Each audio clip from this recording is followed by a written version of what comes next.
حضرت ابو ذر رضی اللہ تعالیٰ عنہ بیان کرتے ہیں، میں نے عرض کیا اللہ کے رسول، روئے زمین پر سب سے پہلے کون سی مسجد تعمیر کی گئی؟ آپ صلی اللہ علیہ وسلم نے فرمایا مسجد حرام۔ راوی کہتے ہیں میں نے عرض کیا پھر کون سی مسجد؟ آپ صلی اللہ علیہ وسلم نے فرمایا مسجد اقصیٰ۔ میں نے عرض کیا ان دونوں کی تعمیر کے درمیان کتنا وقفہ ہے؟ آپ نے فرمایا 40 سال۔ پھر ساری زمین تیرے لیے مسجد ہے، جہاں نماز کا وقت ہو جائے نماز پڑھ لو۔ مشکوٰۃ المصابیح حدیث نمبر 753۔ حضرت عمر بن ابی سلمہ رضی اللہ تعالیٰ عنہ بیان کرتے ہیں، میں نے رسول اللہ صلی اللہ علیہ وسلم کو ام سلمہ رضی اللہ تعالیٰ عنہ کے گھر ایک کپڑے میں لپٹے ہوئے نماز پڑھتے دیکھا۔ آپ نے اس کپڑے کے 2 کنارے اپنے کندھوں پر رکھے ہوئے تھے۔ مشکوٰۃ المصابیح حدیث نمبر 754۔ حضرت ابو ہریرہ رضی اللہ تعالیٰ عنہ بیان کرتے ہیں، رسول اللہ صلی اللہ علیہ وسلم نے فرمایا تم میں سے کوئی شخص ایک کپڑے میں اس طرح نماز نہ پڑھے کہ اس کے کندھوں پر کوئی چیز نہ ہو۔ مشکوٰۃ المصابیح حدیث نمبر 755۔ حضرت ابو ہریرہ رضی اللہ تعالیٰ عنہ بیان کرتے ہیں، میں نے رسول اللہ صلی اللہ علیہ وسلم کو فرماتے ہوئے سنا، جو شخص ایک کپڑے میں نماز پڑھے تو وہ اس کے دونوں کناروں کو ایک دوسرے کے مخالف سمت کر لے، یعنی دائیں کنارے کو بائیں کندھے پر اور بائیں کنارے کو دائیں کندھے پر۔ مشکوٰۃ المصابیح حدیث نمبر 756۔ حضرت عائشہ رضی اللہ تعالیٰ عنہ بیان کرتی ہیں، رسول اللہ صلی اللہ علیہ وسلم نے ایک منقش چادر میں نماز پڑھی۔ آپ نے اس کے نقش و نگار کو دیکھا۔ آپ جب نماز سے فارغ ہوئے تو فرمایا میری یہ چادر ابو جہم کے پاس لے جاؤ اور ابو جہم کے نقش و نگار کے بغیر چادر لے آؤ، اس نے تو میری نماز میں خلل ڈال دیا تھا۔ بخاری، مسلم اور بخاری کی ایک روایت میں ہے، آپ صلی اللہ علیہ وسلم نے فرمایا میں اس کے نقش و نگار دیکھ رہا تھا جبکہ میں نماز میں تھا، مجھے اندیشہ ہوا کہ یہ مجھے کسی فتنے کا شکار نہ کر دے۔ مشکوٰۃ المصابیح حدیث نمبر 757۔ حضرت انس رضی اللہ تعالیٰ عنہ بیان کرتے ہیں، حضرت عائشہ رضی اللہ تعالیٰ عنہ کے پاس ایک پردہ تھا جس کے ساتھ انہوں نے اپنے گھر کی جانب کو ڈھک رکھا تھا۔ نبی صلی اللہ علیہ وسلم نے انہیں فرمایا اپنے اس پردے کو ہم سے دور کر دیں کیونکہ اس کی تصویر میری نماز میں مسلسل میرے سامنے آتی رہی۔ مشکوٰۃ المصابیح حدیث نمبر 758۔ حضرت عقبہ بن عامر رضی اللہ تعالیٰ عنہ بیان کرتے ہیں، رسول اللہ صلی اللہ علیہ وسلم کو ایک ریشمی کوٹ تحفے میں دیا گیا تو آپ نے اسے پہن کر نماز پڑھی، پھر نماز سے فارغ ہو کر سخت ناپسندیدگی کے عالم میں اسے اتار دیا اور فرمایا یہ متقی لوگوں کے شایع نشان نہیں۔ مشکوٰۃ المصابیح حدیث نمبر 759۔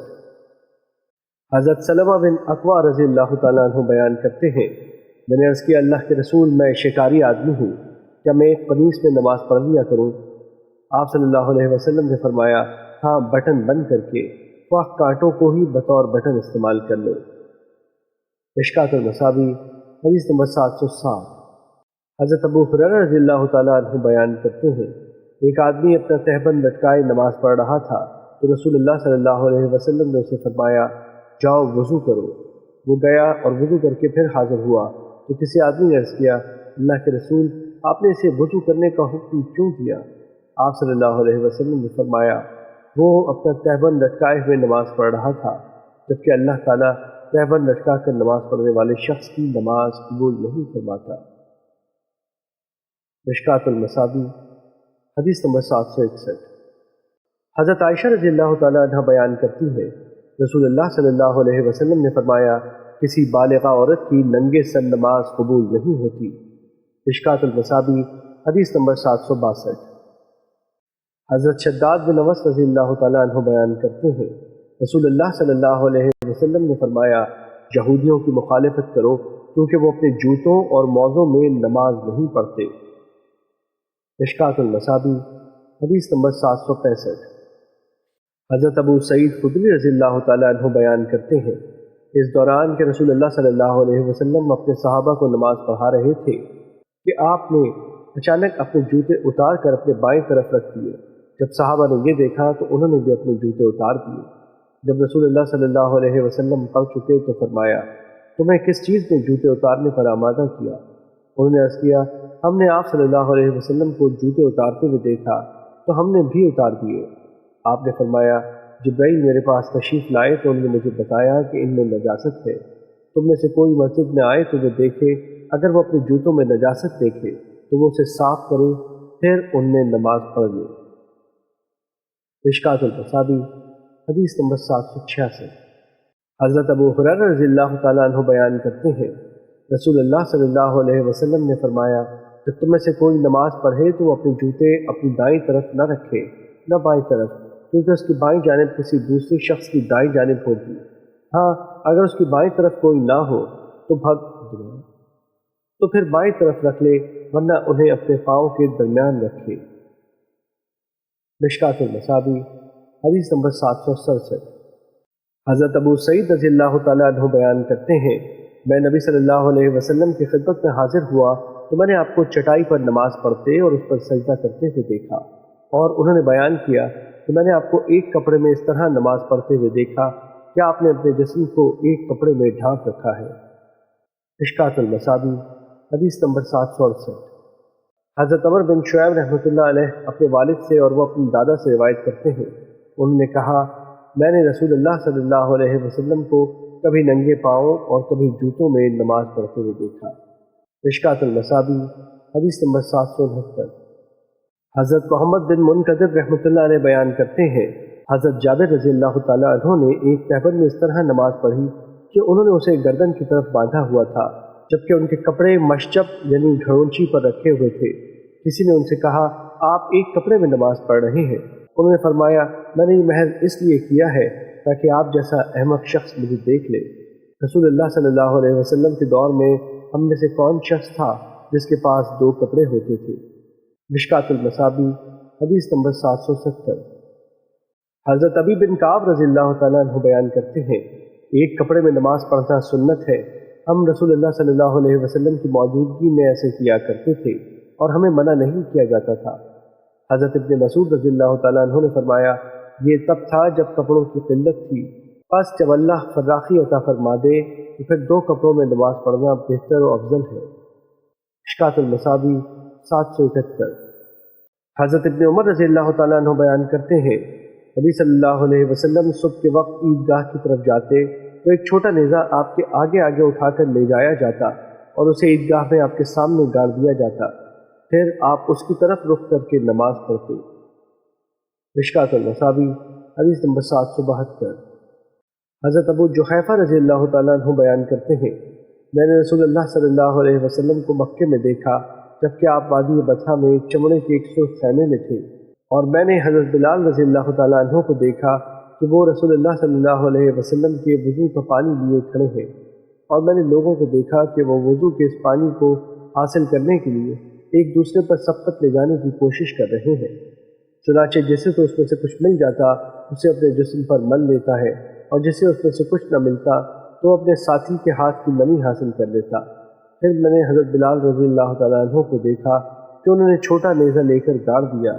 پھر نبی کریم صلی اللہ علیہ وسلم سرخ چوڑا زیب تن کیے ہوئے تیزی سے تشریف لائے، آپ نے ایک چھوٹے نیزے کی طرف رخ کر کے لوگوں کو 2 رکعتیں پڑھائی، اور میں نے لوگوں اور چوپایوں کو آپ کے آگے سے گزرتے ہوئے دیکھا۔ مشکوٰۃ المصابیح حدیث نمبر 773۔ حضرت نافع حضرت ابن عمر رضی اللہ تعالیٰ عنہ سے روایت کرتے ہیں کہ نبی صلی اللہ علیہ وسلم اپنی سواری بٹھا دیا کرتے اور پھر اس کی طرف رخ کر کے نماز پڑھایا کرتے تھے۔ مشکوٰۃ المصابیح حدیث نمبر 774۔ حضرت طلحہ بن عبید اللہ رضی اللہ تعالیٰ عنہ بیان کرتے ہیں، رسول اللہ صلی اللہ علیہ وسلم نے فرمایا، جب تم میں سے کوئی شخص پالان کی پچھلی لکڑی کے برابر کوئی چیز اپنے آگے رکھ لے تو وہ نماز پڑھے، اور جو اس سے پرے گزرے اس کی کوئی پرواہ نہ کرے۔ مشکوٰۃ المصابیح حدیث نمبر 775۔ حضرت ابو جہیم رضی اللہ تعالیٰ عنہ بیان کرتے ہیں، رسول اللہ صلی اللہ علیہ وسلم نے فرمایا، اگر نمازی کے آگے سے گزرنے والے شخص کو پتہ چل جائے کہ اسے کتنا گناہ یا نقصان ہوگا تو اس کے لیے اس کے آگے سے گزرنے سے 40 تک کھڑے رہنا بہتر ہوتا۔ ابو نضر نے فرمایا، میں نہیں جانتا کہ آپ صلی اللہ علیہ وسلم نے 40 دن یا ماہ یا 40 سال فرمائے۔ مشکوٰۃ المصابیح حدیث نمبر 776۔ حضرت ابو سعید رضی اللہ تعالیٰ عنہ بیان کرتے ہیں، رسول اللہ صلی اللہ علیہ وسلم نے فرمایا، جب تم میں سے کوئی شخص کسی ایسی چیز کی طرف رخ کر کے نماز پڑھے جو اسے لوگوں سے چھپا رہی ہو، یعنی کسی چیز کو ستر بنا کر نماز پڑھے، اور پھر بھی کوئی شخص اس کے آگے سے گزرنا چاہے تو وہ اسے روکے، لیکن اگر وہ باز نہ آئے تو پھر وہ اس سے لڑے، کیونکہ وہ شیطان ہے۔ مشکوٰۃ المصابیح حدیث نمبر 777۔ حضرت ابو ہریرہ رضی اللہ تعالیٰ عنہ بیان کرتے ہیں، رسول اللہ صلی اللہ علیہ وسلم نے فرمایا، عورت، گدھا اور کتا نمازی کے آگے سے گزر کر نماز توڑ دیتے ہیں، جبکہ پالان کی آخری لکڑی کی مثل کوئی چیز اس سے بچاتی ہے۔ مشکوٰۃ المصابیح حدیث نمبر 778۔ حضرت عائشہ رضی اللہ تعالیٰ عنہ بیان کرتی ہے، نبی کریم صلی اللہ علیہ وسلم نماز تہجد پڑھا کرتے تھے، جبکہ آپ کے اور قبیلے کے درمیان اس طرح لیٹی ہوتی تھی جس طرح امام کے آگے جنازہ رکھا ہوا ہوتا ہے۔ مشکوٰۃ المصابیح حدیث نمبر 779۔ حضرت ابو ہریرہ رضی اللہ تعالیٰ عنہ بیان کرتے ہیں، رسول اللہ صلی اللہ علیہ وسلم نے فرمایا، جب تم میں سے کوئی نماز پڑھے تو اپنے سامنے کوئی چیز رکھ لے، اگر کوئی چیز نہ پائے تو اپنی لاٹھی گاڑ لے، اور اگر اس کے پاس لاٹھی بھی نہ ہو تو پھر ایک لکیر کھینچ لے، پھر اس کے آگے سے جو بھی گزر جائے وہ اس کے لیے مضر نہیں ہوگا۔ مشکوٰۃ المصابیح حدیث نمبر 781۔ حضرت سہل بن ابی حشمہ رضی اللہ تعالیٰ عنہ بیان کرتے ہیں، رسول اللہ صلی اللہ علیہ وسلم نے فرمایا، جب تم میں سے کوئی شخص سترے کی طرف رخ کر کے نماز پڑھے تو وہ اس کے قریب ہو جائے تاکہ شیطان اس کی نماز قطع نہ کرے۔ مشکوٰۃ المصابیح حدیث نمبر 782۔ حضرت ابو سعید رضی اللہ تعالیٰ عنہ بیان کرتے ہیں، رسول اللہ صلی اللہ علیہ وسلم نے فرمایا، کوئی چیز نماز کو نہیں توڑتی، بس مقدور بھر اسے روکو، کیونکہ وہ گزرنے والا شیطان ہے۔ مشکوٰۃ المصابیح حدیث نمبر 785۔ حضرت عائشہ رضی اللہ تعالیٰ عنہ بیان کرتی ہیں، میں رسول اللہ صلی اللہ علیہ وسلم کے آگے سو جایا کرتی تھی، جبکہ میرے پاؤں آپ کے سجدے کی جگہ پر ہوتے تھے۔ جب آپ سجدہ کرتے تو آپ مجھے ہاتھ سے دبا دیتے تو میں اپنے پاؤں سمیٹ لیتی، اور جب آپ کھڑے ہو جاتے تو میں انہیں پھیلا دیتی۔ انہوں نے بتایا، ان دنوں گھروں میں چراغ نہیں ہوا کرتے تھے۔ مشکوٰۃ المصابیح حدیث نمبر 786۔ حضرت ابو ہریرہ رضی اللہ تعالیٰ عنہ بیان کرتے ہیں، رسول اللہ صلی اللہ علیہ وسلم نے فرمایا، اگر تم میں سے کسی کو نماز میں مشغول اپنے بھائی کے آگے سے گزرنے کا گناہ معلوم ہو تو اس کے لیے 100 برس کھڑے رہنا ایک قدم اٹھانے سے بہتر ہوتا۔ مشکوٰۃ المصابیح حدیث نمبر 787۔ حضرت کعب احبار رحمۃ اللہ علیہ بیان کرتے ہیں، اگر نمازی کے آگے سے گزرنے والے کو پتہ چل جاتا کہ اسے اس پر کتنا گناہ ملے گا تو وہ سمجھتا کہ اسے دھسا دیا جائے، تو یہ اس کے لیے اس کے آگے سے گزرنے سے بہتر ہوتا۔ مشکوٰۃ المصابیح حدیث نمبر 786۔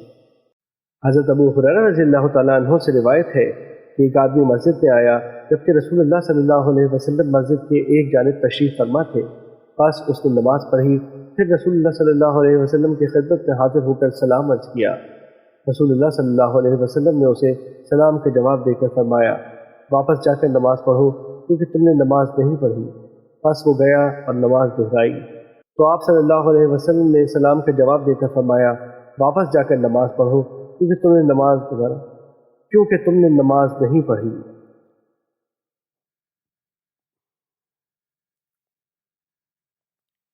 پس تیسری یا چوتھی مرتبہ اس نے عرض کیا، اللہ کے رسول مجھے سکھا دے۔ آپ نے فرمایا، جب تم نماز پڑھنے کا قصد کرو تو خوب اچھی طرح وضو کرو، پھر قبلہ رخ کھڑے ہو کر اللہ اکبر کہو، پھر جس قدر قرآن تمہیں یاد ہو پڑھو، پھر اطمینان کے ساتھ رکوع کرو، پھر سیدھے کھڑے ہو جاؤ، پھر اطمینان کے ساتھ سجدہ کرو، پھر اٹھو حتیٰ کہ اطمینان کے ساتھ بیٹھ جاؤ، پھر اطمینان کے ساتھ سجدہ کرو، پھر اٹھو حتیٰ کہ اطمینان کے ساتھ بیٹھو۔ مشکوٰۃ المصابیح حدیث نمبر 790۔ حضرت عائشہ رضی اللہ تعالیٰ عنہ بیان کرتی ہیں، رسول اللہ صلی اللہ علیہ وسلم نماز اللہ اکبر سے اور قرأت الحمدللہ رب العالمین سے شروع کیا کرتے تھے۔ جب آپ رکوع کرتے تو اپنا سر مبارک اوپر اٹھاتے تھے، نہ نیچے جھکاتے تھے، بلکہ ان دونوں صورتوں کے درمیان برابر رکھتے تھے۔ جب رکوع سے سر اٹھاتے تو بالکل سیدھا کھڑے ہو جاتے اور پھر سجدہ کرتے، جب سجدے سے سر اٹھاتے تو پھر اطمینان سے بیٹھ جاتے اور پھر دوسرا سجدہ کرتے۔ آپ ہر 2 رکعتوں کے بعد التحیات پڑھتے تھے۔ آپ بائیں پاؤں کو بچھا دیتے اور دائیں پاؤں کو کھڑا رکھتے تھے۔ آپ شیطان کی طرح بیٹھنے یعنی سرین کے بل بیٹھ کر ٹانگیں کھڑی کرنا اور ہاتھ زمین پر لگا لینا سے اور درندوں کی طرح بازو بچھا کر سجدہ کرنے سے منع کرتے تھے، اور آپ صلی اللہ علیہ وسلم السلام علیکم ورحمۃ اللہ پر نماز ختم کیا کرتے تھے۔ مشکوٰۃ المصابیح حدیث نمبر 791۔ حضرت ابو حمید ساعدی رضی اللہ تعالیٰ عنہ نے رسول اللہ صلی اللہ علیہ وسلم کے صحابہ کی ایک جماعت میں فرمایا، رسول اللہ صلی اللہ علیہ وسلم کی نماز کے متعلق میں تم سب سے زیادہ جانتا ہوں۔ میں نے آپ کو دیکھا اور جب آپ نے اللہ اکبر کہا اور اپنے ہاتھ کندھوں کے برابر کر لیے، جب آپ نے رکوع کیا تو اپنے ہاتھ گھٹنوں پر رکھے، پھر اپنی کمر کو جھکایا، اور جب رکوع سے سر اٹھایا بالکل سیدھے کھڑے ہو گئے، حتیٰ کہ ہر ہڈی اپنی جگہ پر آ گئی۔ جب سجدہ کیا تو آپ نے ہاتھ رکھے جو کہ بچھے ہوئے تھے، نہ سمٹے ہوئے تھے، اور آپ نے پاؤں کی انگلیوں کے کناروں کو قبلے کی طرف کیا تھا۔ جب آپ 2 رکعتوں میں بیٹھے تو اپنے بائیں پاؤں پر بیٹھے اور دائیں پاؤں کو کھڑا کیا، اور جب آخری رکعت میں بیٹھے تو بائیں پاؤں کو آگے بڑھا کر سرین پر بیٹھ گئے اور دائیں پاؤں کو کھڑا کیا۔ مشکوٰۃ المصابیح حدیث نمبر 792۔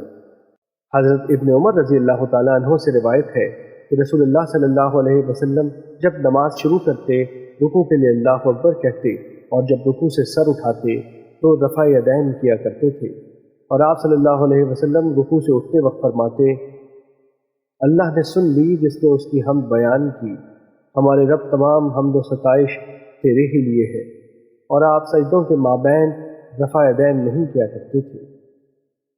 مشکوٰۃ المصابیح حدیث نمبر 793۔ حضرت نافع رحمۃ اللہ علیہ سے روایت ہے کہ جب حضرت ابن عمر رضی اللہ تعالیٰ عنہ نماز شروع کرتے تو اللہ اکبر کہتے اور ہاتھ اٹھاتے تھے، جب رکوع کرتے تو ہاتھ اٹھاتے، جب سمع اللہ لمن حمدہ کہتے تو ہاتھ اٹھاتے، اور جب 2 رکعتیں پڑھ کر کھڑے ہو جاتے تو ہاتھ اٹھاتے تھے، اور جب 2 رکعتیں پڑھ کر کھڑے ہوتے تو ہاتھ اٹھاتے تھے۔ مشکوٰۃ المصابیح حدیث نمبر 794۔ حضرت مالک بن حویرث رضی اللہ تعالیٰ عنہ بیان کرتے ہیں، جب رسول اللہ صلی اللہ علیہ وسلم اللہ اکبر کہتے تو اپنا ہاتھ اٹھاتے حتیٰ کہ وہ انہیں کانوں کے برابر لے آتے، جب رکوع سے سر اٹھاتے اور سمع اللہ لمن حمدہ کہتے تو بھی اسی طرح کرتے، اور ایک دوسری روایت میں حتیٰ کہ وہ انہیں کانوں کی لو کے برابر کر دیتے۔ مشکوٰۃ المصابیح حدیث نمبر 795۔ حضرت مالک بن حویرث رضی اللہ تعالیٰ عنہ سے روایت ہے کہ انہوں نے نبی صلی اللہ علیہ وسلم کو نماز پڑھتے ہوئے دیکھا، جب آپ نماز کی طاق رکعت میں ہوتے تو اطمینان سے بیٹھ جاتے اور پھر دوسری رکعت کے لیے کھڑے ہوتے۔ مشکوٰۃ المصابیح حدیث نمبر 796۔ حضرت وائل بن حجر رضی اللہ تعالیٰ عنہ سے روایت ہے کہ انہوں نے نبی صلی اللہ علیہ وسلم کو دیکھا کہ جب آپ نے نماز شروع کی تو ہاتھ اٹھا کر اللہ اکبر کہا، پھر اپنا کپڑا لپیٹ لیا، پھر دایاں ہاتھ بائیں پر رکھا، جب رکوع کرنے کا ارادہ کیا تو کپڑے سے ہاتھ نکالے، رفع یدین کیا اور اللہ اکبر کیا، پھر رکوع کیا، جب سمع اللہ لمن حمدہ کہا تو رفع یدین کیا، اور جب سجدہ کیا تو دونوں ہاتھوں کے درمیان سجدہ کیا۔ حدیث نمبر 797۔ حضرت سہل بن سعد رضی اللہ تعالیٰ عنہ بیان کرتے ہیں، لوگوں کو حکم دیا جاتا تھا کہ ہر آدمی دوران نماز اپنا دایاں ہاتھ بائیں بازو پر رکھے۔ مشکوٰۃ المصابیح حدیث نمبر 798۔ حضرت ابو ہریرہ رضی اللہ تعالیٰ عنہ بیان کرتے ہیں، جب رسول اللہ صلی اللہ علیہ وسلم نماز کے لیے کھڑے ہو جاتے تو اللہ اکبر کہتے، پھر جب رکوع کرتے تو اللہ اکبر کہتے، پھر جب رکوع سے سر اٹھاتے تو سمع اللہ لمن حمدہ کہتے، پھر آپ حالت قیام میں ربنا لک الحمد پڑھتے، پھر آپ سجدے کے لیے جھکتے تو اللہ اکبر کہتے، پھر جب سجدے سے سر اٹھاتے تو اللہ اکبر کہتے، پھر جب سجدہ کرتے تو اللہ اکبر کہتے، پھر جب سجدے سے سر اٹھاتے تو اللہ اکبر کہتے، پھر نماز مکمل ہونے تک اسی طرح کرتے، اور جب 2 رکعتیں پڑھ کر بیٹھنے کے بعد کھڑے ہوتے تو اللہ اکبر کہتے تھے۔ مشکوٰۃ المصابیح حدیث نمبر 799۔ حضرت جابر رضی اللہ تعالیٰ عنہ بیان کرتے ہیں، رسول اللہ صلی اللہ علیہ وسلم نے فرمایا، لمبے قیام والی نماز سب سے افضل ہے۔ مشکوٰۃ المصابیح حدیث نمبر 800۔